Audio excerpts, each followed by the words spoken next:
제2절 보시면 콘크리트 파트 나갈 차례입니다. 콘크리트. 자, 이 콘크리트 분야에 대해서 우리가 정리해 두실까? 자, 콘크리트라는 것은 크게 재료가 이렇게 됩니다.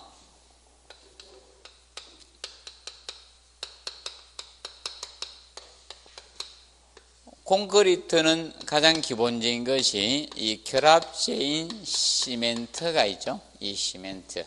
그래서 이 시멘트 가지고 시험이 가장 자주 언급이 됩니다.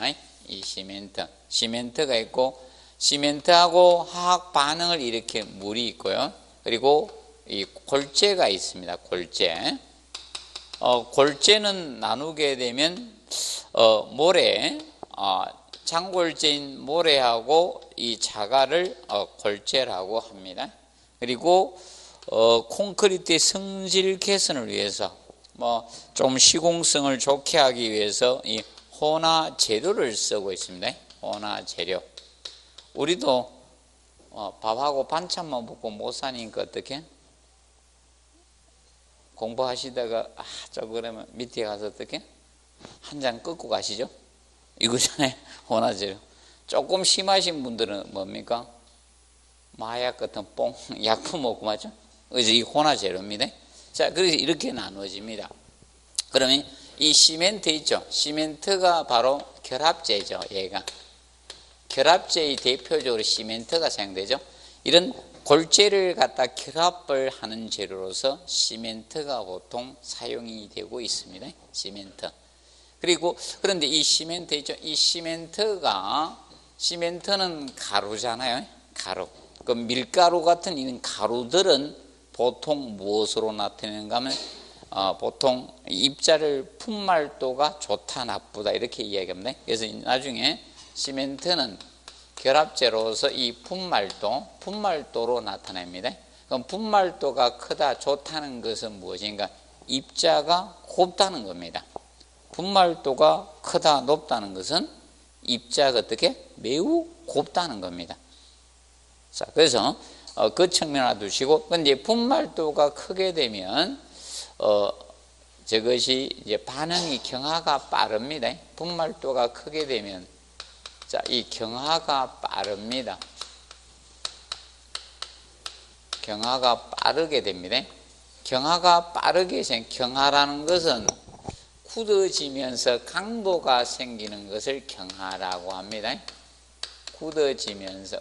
굳어지면서 이 강도가 발생되는 것을 경화라고 칭합니다. 경화가 빠릅니다. 빨립니다. 그래서 이제 경화가 빠르고, 그 다음에 이제 거기에 대한 열이 많이 생겨요. 수화열이 발생이 커집니다. 커지다 보니까 이 수화열이 많이 빨리 반응을 하다 보니까 이 열이 많이 발생하는 특성을 가지고 있습니다. 분발도금. 그래서 조기에 빨리 강도가 나옵니다. 조기 강도가 커요. 조기 강도가 크고요. 거기에서 빠르게 생기다 보니까 건조 수축이 증가됩니다. 건조 수축. 자, 건조 수축이라는 것은 잉여수분의 증발로 생기는 게 건조 수축입니다. 잉여수분의 증발로 발생하는 게 건조 수축입니다. 그러면 쉽게 건조 수축이라는 것은 우리 겨울철에 입술을 기억하시면 됩니다. 겨울철에 입술에. 겨울철에 어떻게 됩니까? 여러분들이 난방을 하다 보니까 건조해지죠.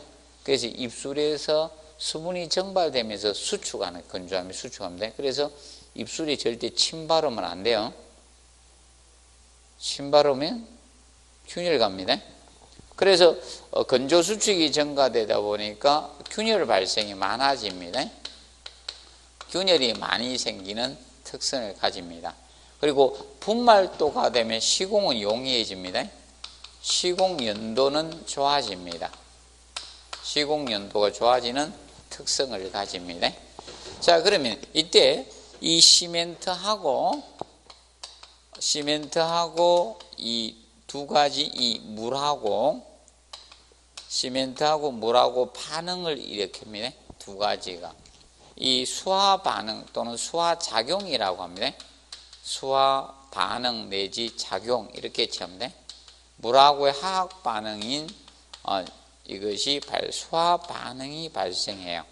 수화 반응, 물하고의 화학 반응이 생기게 됩니다. 시멘트의 석회 성분하고. 그래서 얘가 응결경화가 이루어지는 겁니다. 응결경화가 발생합니다.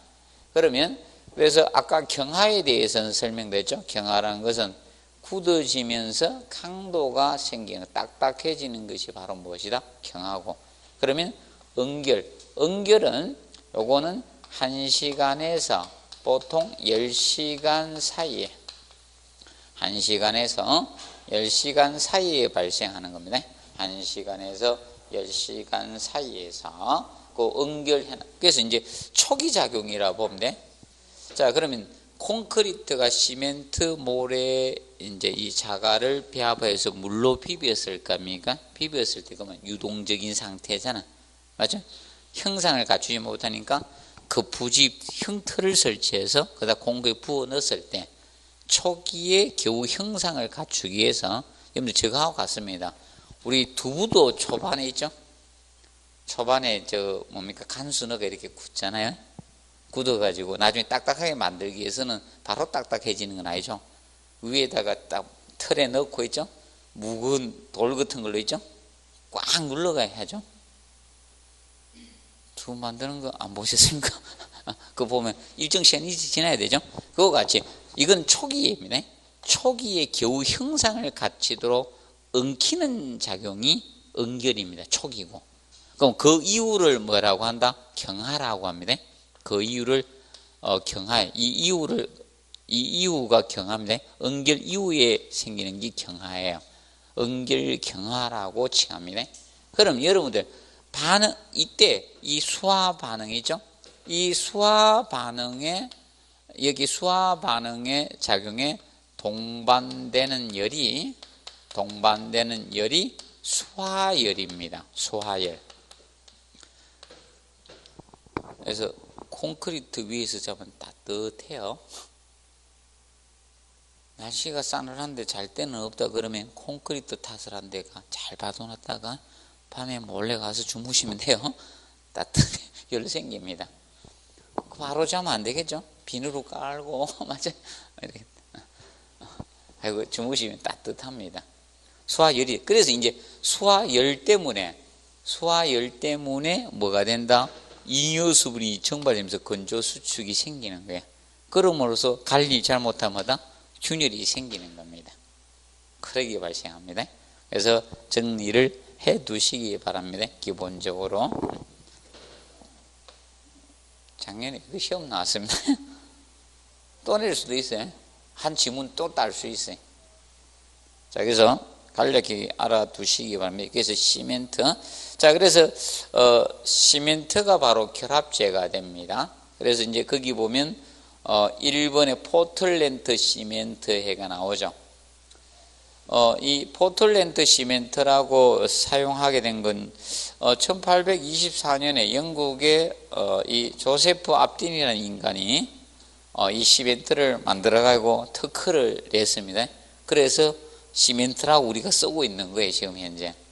그 당시에 포틀랜드 시멘트라고 명칭을 안 했으면 우리가 아마 다른 걸로 쓸 수가 있지. 그때 걔가 본드라고 했으면 본드라고 썼을 건데 그 당시 명명을 이 시멘트라고 했기 때문에 시멘트라고 현재 쓰고 있는 겁니다. 세계적인 공용어로 쓰고 있는 겁니다. 자, 그래서 보통 포틀랜드 시멘트가 보편적으로 사용되는 콘크리트입니다. 그 시멘트고요. 그다음에 이제 조강 포틀랜드 시멘트는 그러면 보통보다 빠르게 발생하는 거예요. 경화가 빨리 굳어져서 빨리 강도가 나오는 것이 조강입니다. 조강은 빠르게 생기는 거고 반대기 느리게 되는 것이 뭐다? 중용열 포틀랜드 시멘트라 봅니다. 그래서 시험은 중용열 포틀랜드 시멘트가 한번 시험에 출제가 되었습니다. 10회 때 나왔었어요. 10회 때 고르는 것이 출제가 되었었습니다. 그러면 여러분들은 앞으로 조강 포틀랜드 시멘트를 공부를 하시고, 그리고 이 시멘트의 분말도에 대해서 우리가 정리를 해 놓으셔야 돼. 제가 작년에도 설명을 해드렸는데 앞으로 계속 이 분말도는 공부를 해 놓으셔야 됩니다. 그럼 여러분들이 시기죠. 입자가 고우면 잘 들어가죠. 여러분들 식사하실 때 입자가 큰 것이 잘 들어갑니까? 작은 것이 잘 들어가요? 작은 게 잘 들어가죠. 똑같은 겁니다. 여기도 콘크리트도. 그 시멘트에 입자가 고운 것이 잘 들어가는 거죠. 그럼 예를 들어서 이겁니다. 같은 모래를 쓰더라도 모래 쓰게 되면 여러분들 공사하는데 시공연도가 모래도 굵은 모래가 있고 고운 모래가 있습니다. 그럼 누가 잘 공사하기 편합니까? 고운 모래 합니까? 항상 여러분들이 이해가 안 되면 내가 먹는다 생각하시면 돼요. 내가 먹어보겠다 생각하면 돼요. 맛없는데 이러지 말고 그건 시기 이겁니다. 자갈 있죠? 자갈 크잖아요. 입자 큰 거는 많이 넣게 되면 시공연도 공사하기는 편할까요? 이제 나빠집니까? 나빠지겠죠? 시공연도 나빠집니다. 그래서 그런 거는 외우려고 하지 마시고 일반적인 생각으로 접근을 하시면 쉽게 우리가 맞출 수 있는 겁니다. 자, 그 정도 한번 봐두시고요. 그 다음에 기본적으로 이제 거기 골재 봅니다. 자, 골재는 모래하고 무엇이다? 자갈을 골재라고 합니다. 모래하고 자갈, 이것을 골재라고 칭합니다. 그래서 이 골재는 우리가 일반 장골재, 그래서 그 페이지 150페이지 보시면 골재의 크기에 따라서 장골재, 한물은 쇠골재죠. 5mm체를 85% 이상 통과했다. 그럼 작다는 거죠. 근데 굵은 골재는 자갈입니다. 자갈이 굵은 골재죠. 85 잔류했다는 겁니다. 그래서 우리가 기준 모래와 자갈을 구분하는 것은 5mm입니다. 5mm를 기준 잡아서 5mm보다 적으면 무엇이다? 모래로 보고 5mm보다 크면 무엇이다? 자갈로 보겠다는 한 개념 잡으시면 됩니다. 간단히 보시고요. 그리고 적어보도록 하겠습니다. 그리고 4번에 보면 우측 페이지 105 혼화 재료 나오죠? 혼화 재료는 기본만 해드릴게요. 자, 혼화 재료라는 것은 콘크리트 성질 개선을 목적으로 사용하는 겁니다. 콘크리트의 성질 개선을 목적으로, 성질 개선 목적으로 넣는 겁니다. 개선 목적으로 사용하는 재료입니다. 목적으로 사용하는 재료가 혼화 재료입니다. 그런데 이 혼화 재료는 두 가지 개념이 있습니다. 혼화 재료는 두 가지가 있는데 혼화재의 개념이 있고요. 이 재자는 재료 재자입니다. 재료의 재료 재자로서 재료 개념으로 투입하는 경우 있고, 혼화재, 약품 재자가 있습니다. 약품 재자. 약품으로 투입하는 경우 두 가지 재료로 나누어집니다. 두 가지로. 그래서 여러분들 그 뒤 넘겨보시면 152페이지에 보시면 152페이지 상단에 보면 혼화재의 저장과 밑에 혼화재의 두 가지 I자하고 E자, Z자 두 개 있죠? 오타 친 게 아니고요. 다른 겁니다. 이걸 같은 거라고 묶어놓고 막 이랬는데, 그래서 출판사에 주면 둘이 묶어버려. 다른 겁니다. 하나는 재료 제자고 하나는 약품 제자야. 약품 제자. 그러면 간단해요. 그래서 나중에 재료하고 약품이다 보니까 여기는 그러면 재료니까 여기는 이렇게 들어갑니다. 뭐 재종류라든지. 그러면 예를 들어서 흙 같은 거, 규조토 같은 거, 뭐 플라이, 뭐 애쉬 같은 거, 애쉬나 이 플라이 애쉬는 이겁니다. 화력발전소에서 석탄을 떼 가지고 날아가는 석탄, 날아가는 재를 포집한 거, 아주 미세한 밀입자에 재를 포집해서 만든 게 플라이 애쉬입니다. 플라이 애쉬고, 그래서 뭐 하산재 같은 거, 이렇게 이런 것들이 이 재료예요. 재료.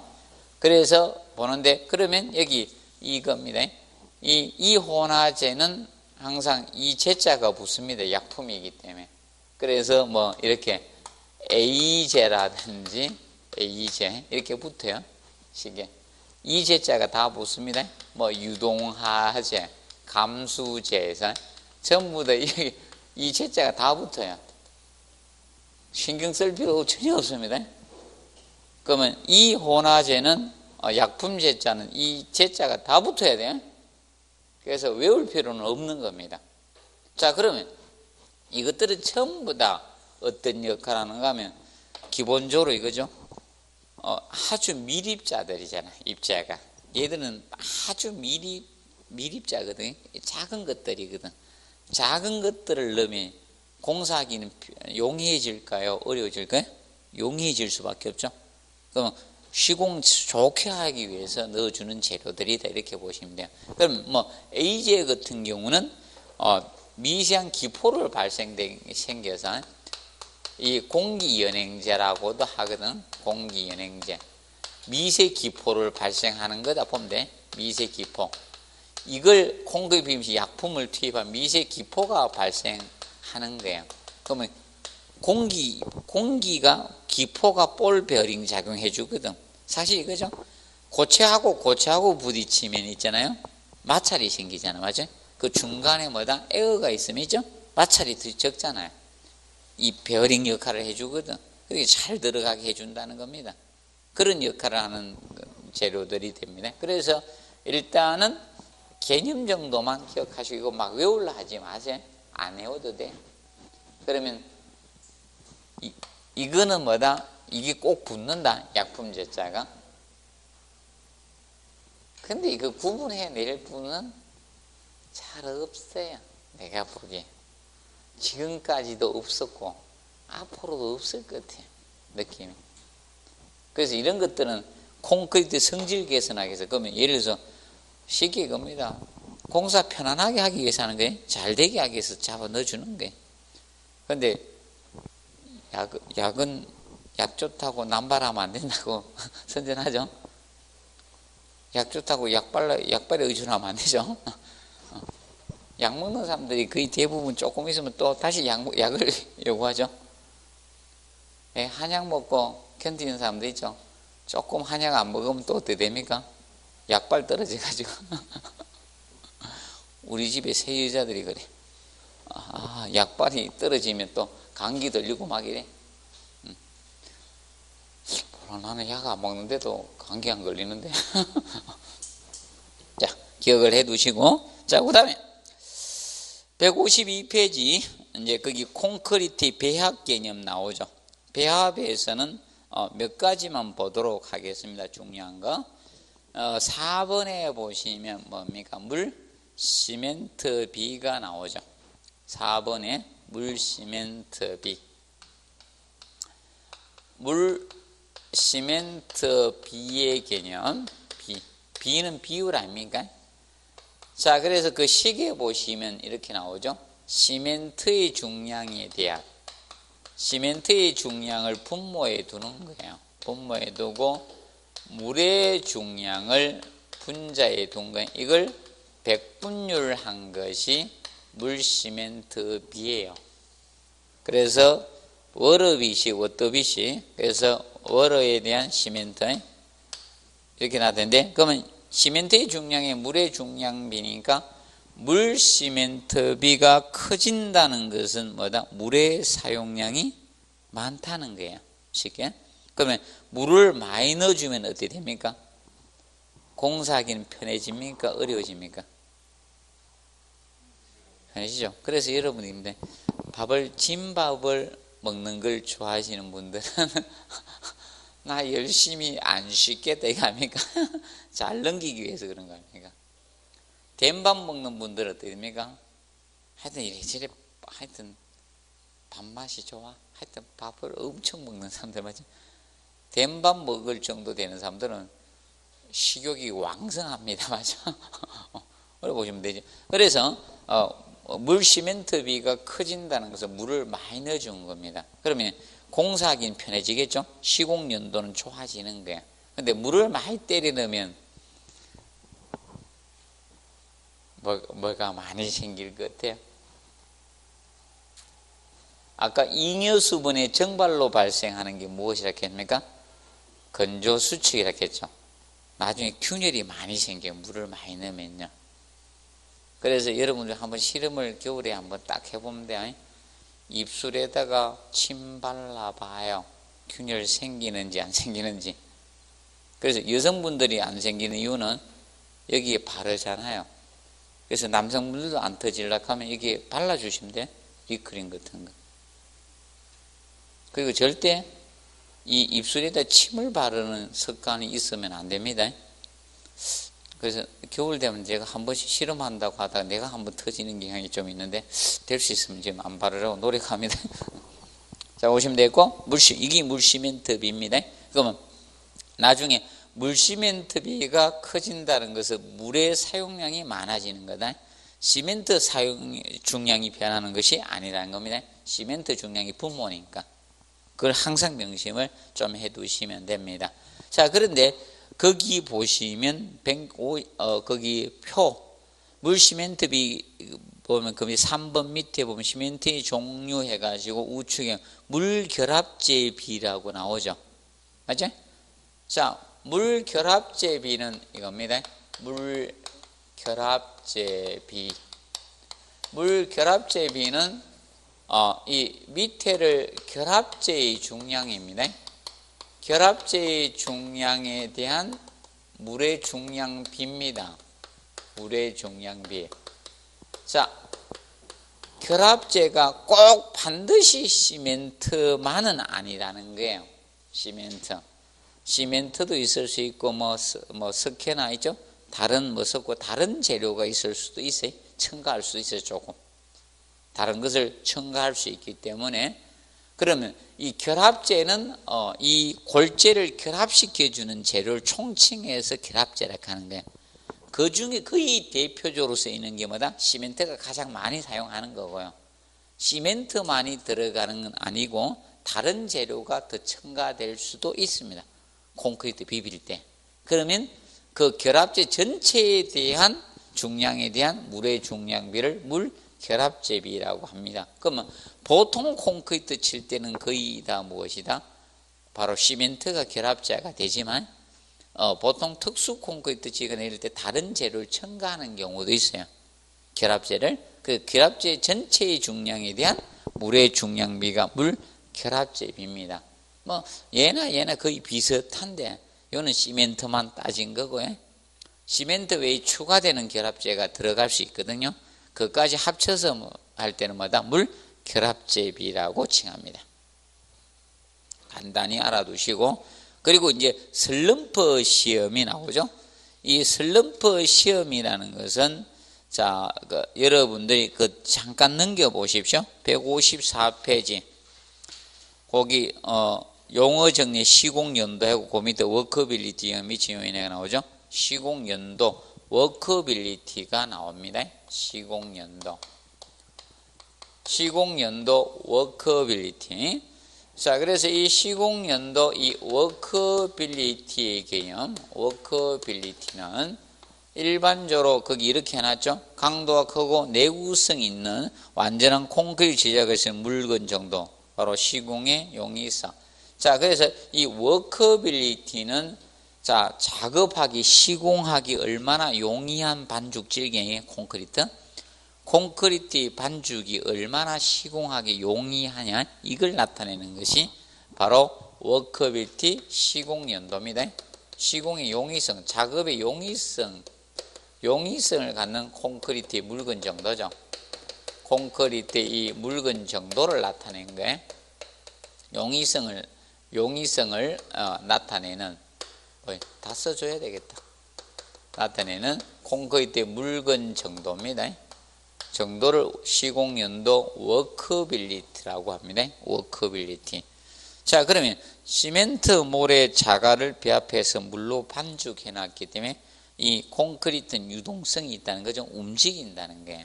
그래서 이걸 시공연도를 측정하는 콘크리트 시공연도 측정 시험이 바로 슬럼프 시험인 거예요. 시공연도의 측정 시험이 슬럼프 시험이 되는 겁니다. 그래서 슬럼프 시험을 어떻게 하는가 하면 이렇게 하면 돼. 보통 원추형, 제두 원추형 몰드인데 이것을 위에가 지름 10cm고 밑에 뻥 뚫린 겁니다. 밑에가 20cm, 높이가 30cm 돼요. 높이가. 그리고 손잡이가 달려서 이것을 그냥 콘이라고도 하고 정확히 따지면 슬럼프 콘이라고 해. 이거 슬럼프 콘. 슬럼프 콘에다가 콘크리트를 3에 나누어서 여기다가 부어 넣어요. 이 콘크리트를 3에 나누어서 부어 넣습니다. 3에 이제 부어 넣기에 3분의 1씩 부어 넣기를 합니다. 다져가면서 부어 넣기 해서 이걸 들어 올립니다. 그러면 이것을 들어 올리게 되면 콘크리트가 어떻게 될 수밖에 없습니까? 이렇게 퍼져 내려갈 거 아닙니까? 퍼져 내려가요. 그럼 나중에 여기에서 여기까지 측정한 거야. 이게 몇 센치 내려갔냐? 그러면 여기 몇 센치 내려갔느냐? 이 센치를 측정해요. 그럼 이때 이 값이 슬럼프 값입니다. 슬럼프 값이라고 합니다. 슬럼프 값 또는 치라고 해요. 그러면 콘크리트의 시공 연도를 나타내는 값이 이게 되는 거죠. 시계. 슬럼프 값은 콘크리트의 시공 연도를 나타내는 값입니다. 나타내는 값이야. 내는 값이 슬럼프 값이고요. 그러면 이 슬럼프 값이 커진다는 것은 콘크리트가 많이 묽다는 거죠. 공사하기 편해진다는 거예요. 잘 들어간다는 거예요. 그래서 이해가 안 되면 제일 좋은 방법이 이겁니다. 여러분들 화장실 가서 눌 때, 큰 거 눌 때 묽은 기 잘로 힘 안 주도 나오죠. 이거 된똥, 묽은 똥 기억하면 이 슬럼프는 쉬워요. 슬럼프 값은 이해가 됩니다. 물동사는 팍 퍼지잖아. 힙하고 거리 간격이 멀어지잖아요. 맞죠? 된똥사면 빡 서잖아. 거리 간격이 있죠. 근데 된똥은 시공하기, 공사하기가, 누기가 힘들죠? 물 잘 안 먹는 사람들 먹잖아. 맞죠? 화장실 가서 어떻게 합니까? 힘 준다고. 힘 많이 주면 뒤에도 안 좋지만 이 눈에도 힘 압력 많이 갈 겁니다. 시력도 안 좋아지거든. 힘 많이 주는 사람들. 그래서 이거로 보시면 되죠. 그래서 기억을 해두시고, 그러면 이 슬럼프 시험이 시공 연도를 측정하는 시험입니다. 콘크리트의 묽은 정도 얼마냐, 그것을 정량적 수치로 나타내야 될 거 아닙니까? 우리나라는 모든 게 수치화를 잘 안 하려고 하잖아, 맞지? 저거 함이죠? 음식 만들 때도 뭐 조금 이래죠. 일본은 수치화식인데, 맞죠? 우리는 손맛 아닙니까? 막 감각으로 때리죠. 뭐 조금 넣고, 좀 많아지면 조금 더 넣고, 이러죠. 아니, 우리 장모님이 우리 와이프한테 김치 담그는 거 가르쳐 주는데, 뭐 조금 넣고, 얼마면 조금 더 넣고 이래야 돼요. 그래가는 천년이 가도 안 될 것 같은데, 내가 그랬죠. 정량화 시켜주세요. 그러지. 배추 몇 포기, 얼마, 이렇게 시켜주세요. 정량적으로. 뭐 조금 하면 잘 안 되죠. 아닙니까? 밥에도 물도 요새 지르셨다가 데셨다가 그랬는데, 그게 안 되는가 봐. 정량적으로. 그래서 기억을 해 두시고, 정리를 해 두시기 바랍니다. 자, 그리고 앞으로 이제 표준 시방서 부분도 조금씩 들어가게 될 건데, 지금은 안 들어갑니다. 기본적인 것만 하도록 하겠습니다. 자, 그리고 156페이지 보면 콘크리트의 강도가 나와요. 콘크리트의 강도. 자, 콘크리트는 뭐만 좋다 했어요? 콘크리트는 압축 강도 우수하다 했죠? 이 압축 강도, 누르는 힘이 압축력이었죠. 거기 견디는 압축 압축 강도가 우수하죠. 압축 강도가 우수한 겁니다. 압축 강도 처리. 그런데 어떤 기준이 필요할 게 설계할 때는 맞죠? 건물을 지는데 어느 때 기준 잡느냐 이 천차만별이거든. 자, 여러분들 이겁니다. 보통 콘크리트에 우리가 콘크리트는 오늘도 이 콘크리트는 대기 중에 습기를 빨아들여서 강도가 생기고 있습니다.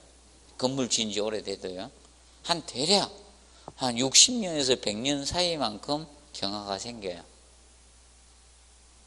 그런데 예를 들어서 콘크리트는 탓을 하고 나서 오래 있으면 강도가 커지거든요. 초반에는 작고요. 처음에는 작지만 자꾸 커져가요. 그런데 들리신 거. 그래서 기준을 잡아야죠. 그래서 이제 콘크리트의 설계 기준 강도를 잡아요. 설계 기준 강도를 설정해야 될 겁니까? 그렇죠? 그래서 설계 기준 강도가 재령 28일 압축 강도를 기준 잡습니다. 재령 28일 압축 강도. 제자가 부재 제자 나이령입니다. 나이령. 이게 나이야. 나이령이고 부재입니다. 부재. 그러면 콘크리트를 탓을 한 그 부재가 며칠이 지나고 나서 28일이 경과되고 나서 강도 측정을 한 기준을 잡습니다. 그럼 예를 들어서 28일 지나고 뭐 2달 됐다 그러면 강도 더 세져요. 계속 더 증가합니다. 그런데 일정 정도만 생기면 우리가 됐다라고 보죠. 우리도 이거잖아. 어느 정도 되면 성인으로 인간 됐다고 인정해 주잖아요. 투표도 할 수 있게끔.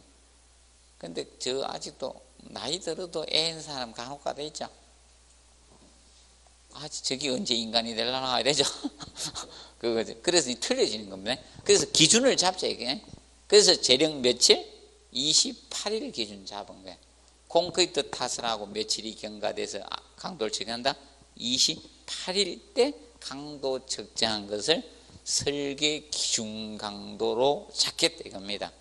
이거하고 같은 겁니다. 우리도 100점짜리를 합격시키는 게 아니잖아요. 맞죠? 평균 몇 점? 60점만 되면 합격을 시켜주잖아요. 그거와 같이 이것도 요걸 기준 잡아서 설계 기준 강도로 찾겠다 이겁니다. 그 점을 알아두시고. 근데 우리가 콘크리트는 인장 강도는 약해요. 다른 강도는. 그래서 오로지 콘크리트가 내세우는 강도는 무슨 강도다? 압축 강도예요. 압축 강도를 기준으로 설계를 하게 됩니다. 그 점을 우리가 알아두시면 되겠습니다. 그거 봐두시고. 자, 그리고 넘겨서 어려운 건 지금 안 하겠습니다. 넘겨서 저 부분 볼게요. 페이지 169페이지.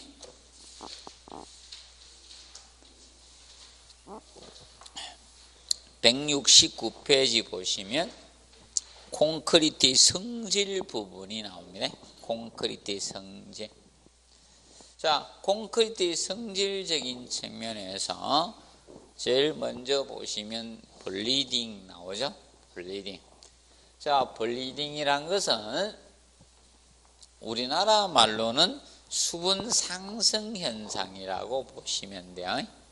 블리딩이 수분 상승 현상이라고 보시면 됩니다. 자, 뭐 콘크리트 있을 수도 있고 우리가 모르타르를 할 수도 있겠죠. 그리고 뭐 그라우트가 있을 수도 있지만 그러면 이겁니다. 콘크리트나 모르타르를 우리가 공사를 했어요. 그러면 사실 이거죠. 응결 경화가 이루어지지 않은 상태에서 자, 이겁니다. 이것이 콘크리트 모르타르 타설이나 발랐어요. 타설했을 때 이렇게 타설을 했어요. 그런데 아직 응결 경화가 이루어지지 않았습니다. 그런데 물을 너무 많이 썼어. 물을 많이 쓰다 보니까 반죽이 되게 안 된 거야. 묽게 반죽이 되다 보니까 묽으면 여러분들 저와 같습니다. 팥죽을 끓였는데 너무 물을 많이 때려 넣으면요 나중에 어떻게 됩니까? 그게 팥죽에 넣었더니죠 제일 큰 게 뭡니까? 새알 넣잖아. 맞죠? 그리고 밥도 걔들 밑으로 어떻게 깔아앉잖아요. 침강 깔아앉습니다. 그러다 보니까 이 무거운 것들이 밑에 깔아앉는 거야. 침강이 되는 거야. 무거운 것들은. 그럼 예를 들어서 자갈 중에 제일 큰 거부터 깔아앉겠죠? 크기 순서에 깔아앉을 겁니다. 이래 이 침강 깔아앉으면서 무거운 것은 침강을 하고, 이때 콘크리트 표면 위로 가벼운 것들은 위로 올라오는 거야. 이때 물이 이때 물하고 이 불순물 이물질이 위로 상승하는 현상에 이 상승하는 것, 이것이 블리딩입니다. 이 골재라든지 이런 것들, 무거운 것들이죠. 골재나 이런 시멘트 중에 이 무거운 것들은 밑에 깔아앉고 침강하고, 물이나 이물질이 표면으로, 이 콘크리트 표면으로 상승하는 거예요. 이 표면으로 상승하는 현상을 블리딩이라고 해요. 블리딩. 그래서 블리딩은 수분 상승 현상이라고 보시면 돼요. 블리딩 현상은 수분 상승 현상으로 보시면 됩니다. 수분 상승 현상이다. 블리딩 현상은 수분 상승 현상으로 보시면 됩니다.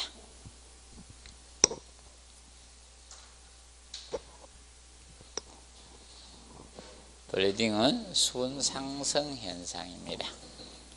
수분 상승 현상이다. 자, 그래서 이 블리딩 수분 상승 현상은 그러면 왜 생기는가? 그럼 원인이 뭘 것입니까? 콘크리트가 묽은 비빔이라 했죠. 그렇기 때문에 블리딩 현상의 원인은 물을 많이 넣어서 생기는 거야. 이 과다한 물의 사용입니다. 물의 사용. 그게 결과적으로 지나치게 물 시멘트 비가 크다는 거예요. 물을 너무 많이 때리는 거예요. 시공성, 용이성에서. 콘크리트 탓을 시 공사 쉽게 하기 위해서 물의 양을 엄청나게 많이 넣어준 겁니다. 그래서 이 과다한 물의 사용, 결과적으로 물 시멘트 비죠. 아까 다뤘던 물의 양이 많은 거죠. 물 시멘트 비가 크다는 거예요. 많이 사용했다는 겁니다. 이것 때문에 이 블리딩 현상이 발생을 합니다. 그때 이 표면에, 그럼 이때 이제 이 물이 있죠. 나중에 그럼 이 물이 소화열에서 증발될 겁니까? 이 물이 증발되고 나서 이 이물질이 백색 이 표면에 이물질이 있거든요. 표면에 이 백색 이물질이 남거든. 백색 이물질. 이것이 레이턴스가 되는 거야. 이게 레이턴스입니다. 이게 레이턴스가 되는 거야. 이 찌꺼기가. 이것을 2번의 그 레이턴스입니다. 백색의 미생물 이물질이 남게 된 것을 레이턴스라고 합니다. 레이턴스. 그래서 여러분들 혹시나 옛날에 공부하시다가 책상에서 주무신 경우 있죠? 졸려서 주무시면 침이 질질 나오는데 꼭 침만 나온 게 아니죠. 나중에 마르고 나와 있죠? 이렇게 생긴 현상, 블리딩 현상입니다. 자, 그리고 3번에 크리프 나오죠? 크리프. 자, 크리프라는 것은, 크리프, 16회 때 출제가 됐었는데, 크리프는 장기 처짐입니다. 장기 처짐이라고 보시면 됩니다. 콘크리트 일정한 하중을 가하는 거예요. 자, 얘가 콘크리트인데 이 콘크리트의 일정한 하중을 여기에다 가하는 거야. 너무 적게 가면 안 되고 일정 하중을 계속 가하는 거야. 자, 그럼 예를 들어서 이겁니다. 책꽂이에다가 책을 하나도 안 꽂고 가만히 놔두면 책꽂이가 안 쳐지죠. 맞죠? 근데 책꽂이 딸랑 한 건 꼽아놨는데 쳐지는 경우 잘 없죠. 근데 책꽂이에 책을 어느 정도 많이 딱 꽂아 놓고 나서 분명히 책꽂이 더 많은 책을 꽂은 건 아닌데 시간이 지나니까 책꽂이가 어떻게 쭉 쳐지죠. 그거 같은 그게 바로 크리프 장기 처짐입니다. 그걸 기억하면 책꽂이를 기억하면 여러분들 집에 책꽂이 책꽂이 전혀 안 쳐졌으면 책을 안 꽂았다는 거죠. 맞아요? 축 처지잖아요. 아니면 저걸 보시면 됩니다. 여러분들이 처음에 사신 운동복인 밴드가 좋기 때문에 맞죠? 아주 이게 좋습니다. 맞죠? 속옷에 밴드가 좋은데 오래 입으면 어떻게 됩니까? 이게 널널해져가지고 원상 회복 안 되죠? 축 처져 있잖아. 그것이 바로 뭐다? 크리퍼. 자, 그래서 이거는 그 책까지 하중에 증가 없이야. 하중에 증가 없이 시간의 경과에 따라 변이 계속 정대되는 현상을 뭐라 한다? 영어로 크리퍼. 우리나라 말로 하면 장기 처짐이라고 보시면 된다. 장기 처짐. 기억을 해두시고. 자, 그 다음에 넘겨보시면 170페이지 4번에 건조수축 나오죠. 자, 건조수축은 사실입니다. 콘크리트 있죠. 콘크리트는 아까 콘크리트의 시멘트 성분하고 물하고 수화 반응을 일으킨다 했죠. 수화작용에 의해서 수화열이 발생한다 했죠. 그때 응결 경화되면서 굳어진다 했죠. 근데 실제 시멘트하고 자, 여기 콘크리트 사이 시멘트하고 수화 반응에 필요한 물만 넣게 되면 비빔이 안 돼요. 실제로. 왜인가 하면 비빌 때는 시멘트만 있는 게 아니죠. 모래 자갈도 같이 있죠. 맞아요? 모래 자갈도 같이 있기 진짜 수화적인 필요한 물만 넣어가지고 콘크리트 비벼보면 비빔이 안 돼요. 안 섞여. 그래서 물의 양을 많이 넣어요. 몇 배 넣어요? 물을 많이 넣게 됩니다.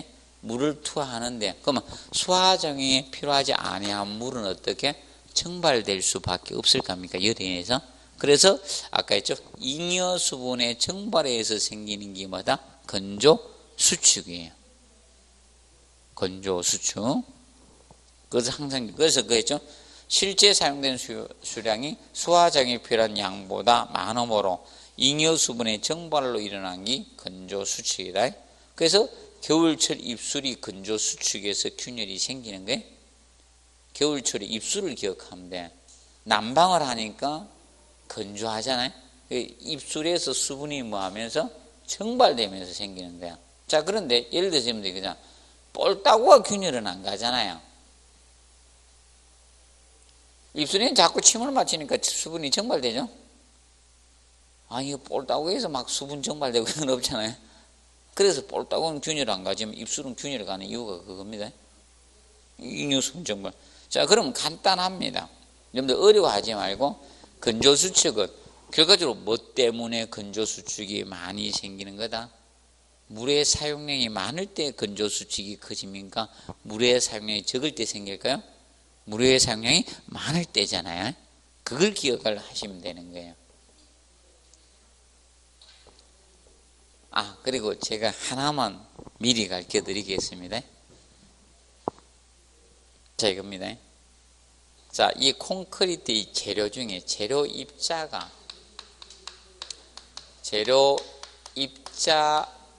크기가 작은 것이죠. 작은 것의 사용량을 증가를 하게 되면 이 사용량이 증가를 하게 되면 시공연도가 좋아져요. 시공이 용이해서 시공연도 좋아집니다. 시공연도가 좋아지고요. 그리고 건조수축이 증가돼요. 많이 생겨요. 그러니까 균열이 많이 생깁니다. 항상 이걸 기억을 해놓으세요. 재료 입자 크기의 작은 것의 사용량을 증가하면 시공연도 좋아지고 건조수축 증가합니다. 균열 많이 생겨요. 항상 같이 다녀요.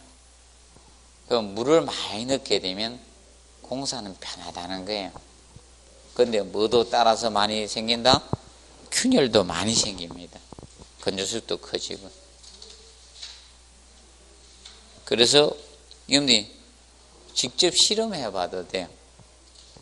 시멘트하고 시멘트만 물에 비벼서 발라보고, 시멘트하고 모래하고 배합해서 물로 비벼서 발라보고, 시멘트 모래 자갈 해서 배합해서 물로 비벼면 균열이 누가 많이 생기는가 볼 수 있어요. 가장 많이. 그러면 입자가 가는 걸 많이 쓰면 어떻게? 균열이 더 많이 생기는 거예요. 그래서 콘크리트가 보통 모르타르보다 균열이 적어요. 모르타르가 균열이 더 생기는 거. 왜? 굵은 걸 안 쓰니까. 자갈은 커지죠.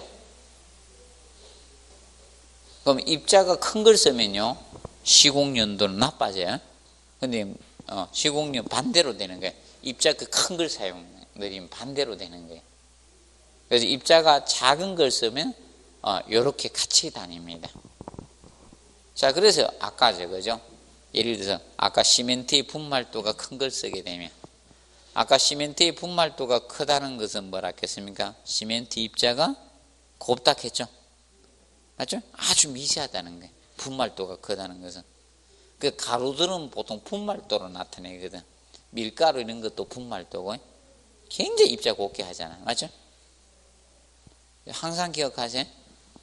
입자 크기가 작은 것의 사용량을 늘리면 시공연도는 어떻게?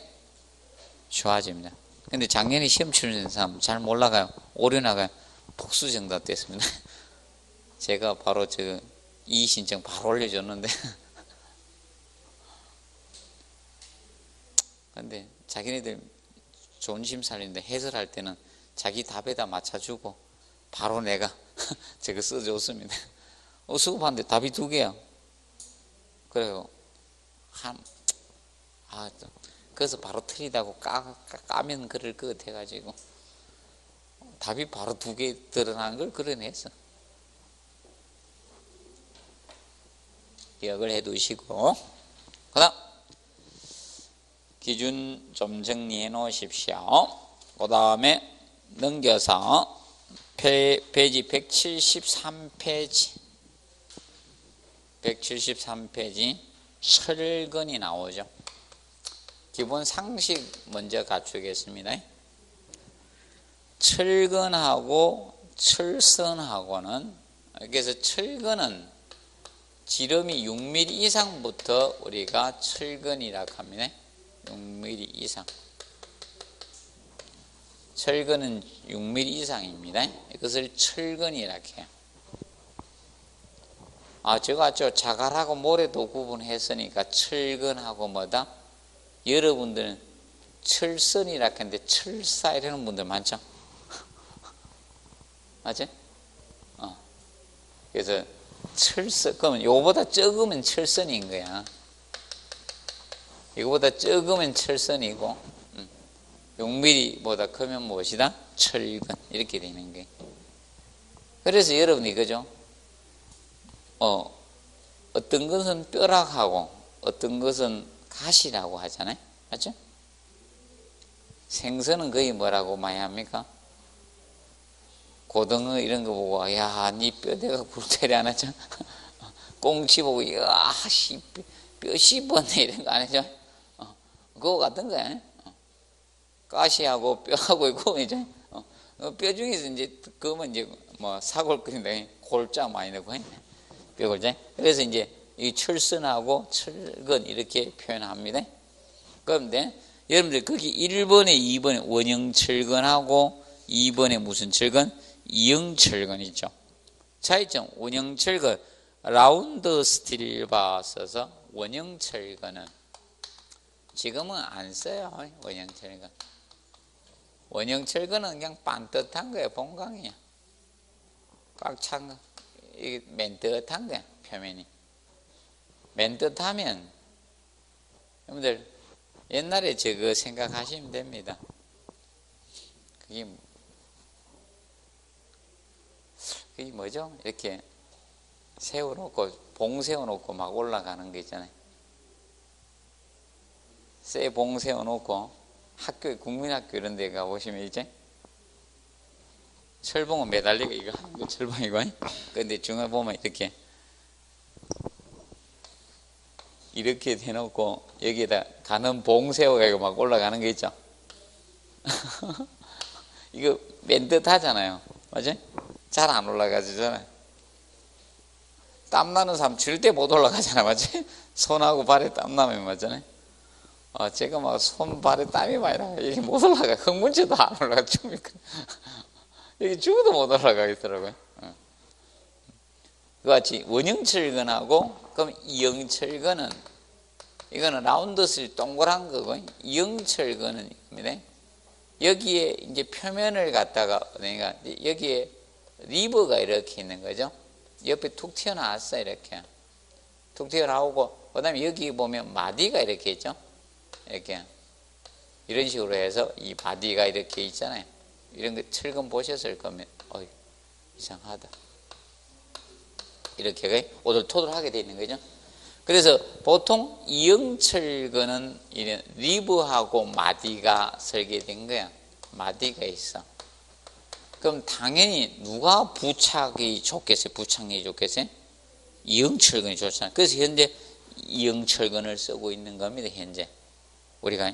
그래서 이형철근이 부착력이 얘가 형상이 다르잖아요. 부착력이 원형철근보다 40% 이상에서 200% 이하 사이에서 이 사이에서 증가가 됐네. 그래서 이 사이에서 증가되어 커져요. 부착력이. 그래서 현재 이 이형철근을 쓰고 있는 거예요. 그래서 여러분들이 그죠? 양쪽에 줄다리기 할 때 줄이 요철이 있죠. 보통 요철이 있는데 맨뜻 막 반질반질한 거 가지고 줄다리기 하면 쏙 빠지겠죠. 그래서 보시면 됩니다. 간단히 이해해 두시고, 그 다음에 그래서 그 5번에 보면 철선 나오죠. 그러면 철선은 보통 그 표시기호가 샵으로 표현하면 되면 샵. 근데 여기에서 원형철근은 라운드 스틸 바잖아요. 그래서 SR로 표기하는 거죠. SR 얼마 이렇게 가요? SR로 가는 거고, 이형철근은 디포맨드 스틸 바, 그래서 SD라고 하는 거예요. 그 반면에 철선은 아까 뭐로 나타낸다? 샵으로 나타낸다. 샵.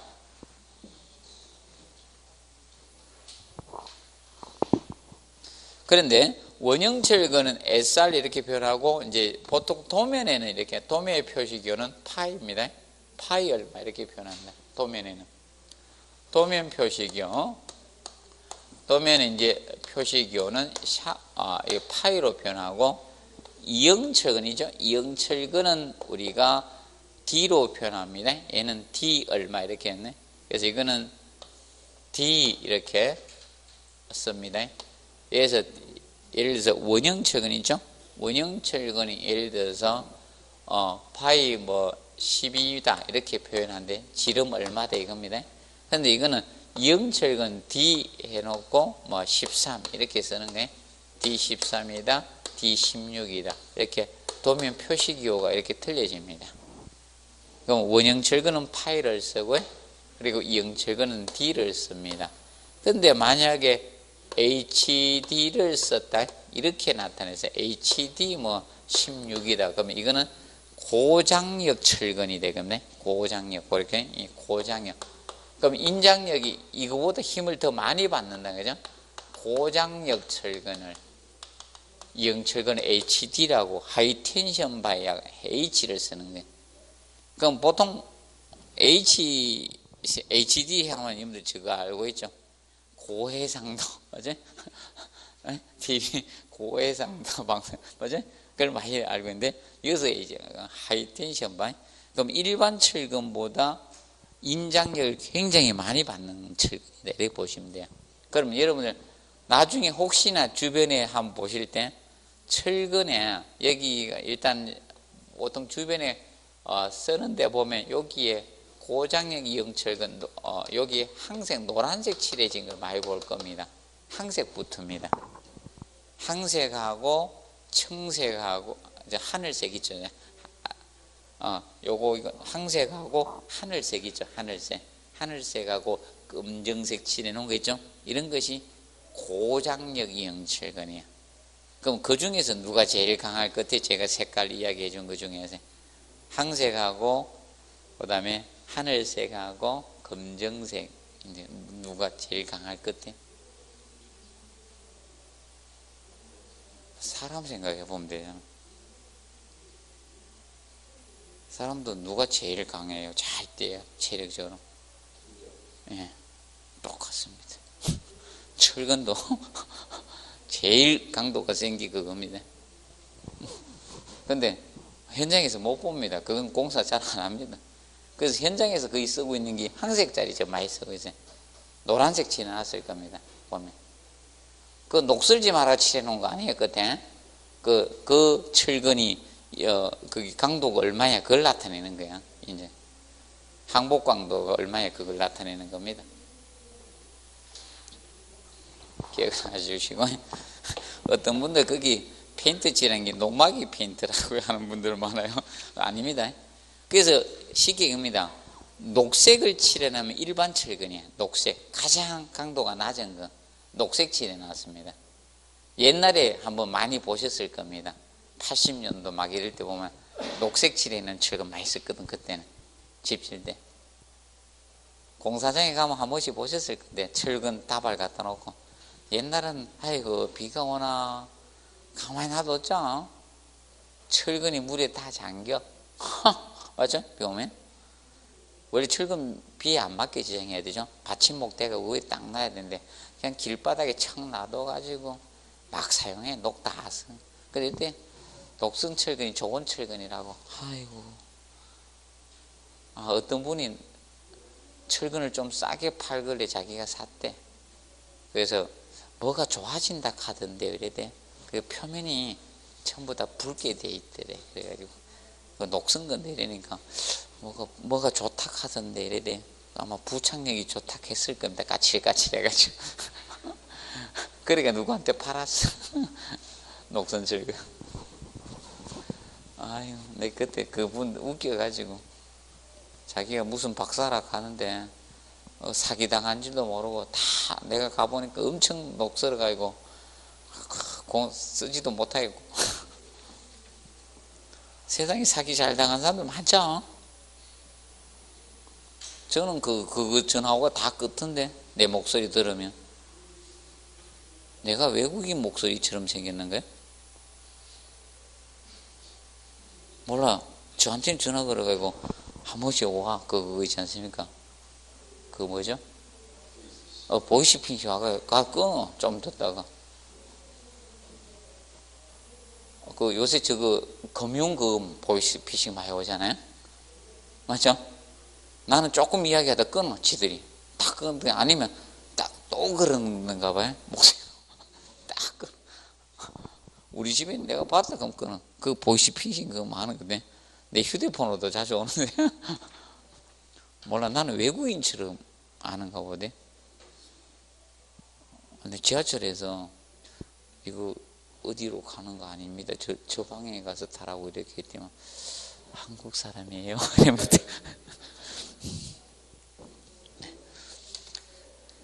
그거 보시고 그 다음에 174페이지 보시면 철근의 가공. 철근의 가공에서 그 4번, 2번에 보면 후크라고 나오죠. 후크 나오죠. 후크는 갈고리입니다. 이거는 갈고리. 근데 간혹 가다가 갈고리라 쓰는 게 맞은데 끝부분, 철근 끝부분 어떻게? 이렇게 해주는 거예요. 이거. 갈고리인데 갈고리라고 쓰는 경우도 있어요. 시방새 갈고리. 보통 갈고리가 표준어예요. 갈고리라서 써야 되는데 갈고리라고 쓰는 분도 간혹 가다 있을 수 있다. 시방새는 이렇게 쓰신 분이 간혹가다 있더라고. 표준 시방새. 네? 그러면 갈고리는 왜 합니까? 뽑히지 말라고 하는 거죠. 여러분들 이거 낚시 바늘이 갈고리 만드는 일반 옷구매는 이 바늘로 낚시 잡힙니까? 안 잡히죠? 그거 같은 이치 아닙니까? 낚시 바늘 어떻게? 이렇게 해가지고 또 빠져나갈까 한 번 더 걸죠? 맞아요? 쉽게입니다. 콘크리트 철근이 뽑히지 않도록 끝부분을 휘어주는 게 뭐다? 후크 또는 갈고리 이렇게 칭하는 게 갈고리. 자, 기억을 해 두시고. 자, 그리고 넘겨가 보면 176페이지죠. 여기서부터는 잠깐 휴식하고 하도록 하겠습니다.